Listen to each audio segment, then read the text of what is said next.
Sometimes you may be working on a model that you intend to be symmetrical, but you forgot to turn on symmetrical sculpting beforehand. Now you've put all this work into one side, and now you're dreading having to redo all that work. Not to fear, ZBrush can transfer detail from one side of a model to another with a deformation called Smart Resim. Let's open up Super Average Man and expand the deformation subpalette. Just for demonstration purposes, sculpt some random shape into one side of the model. Now we want to get the same detail on the other side.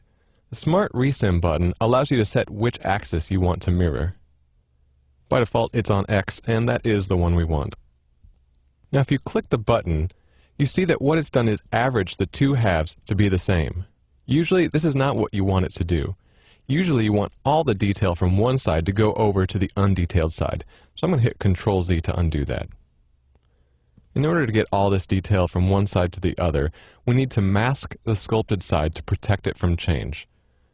So let's zoom out a little bit, and I'm just going to view the model from straight on, and I'm going to hit Control and then click and drag a box over one half of the model. So this is going to create a mask. It's going to preserve what we've sculpted on this side so it won't change. Now let's hit Smart Resim again. You'll use Smart Resim mainly to fix things when you forgot to have symmetry turned on in the first place. Don't count on it all the time, however.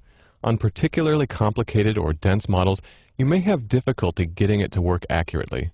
The best defense is to keep an eye on symmetry to make sure you've got it set the way you want before you sculpt.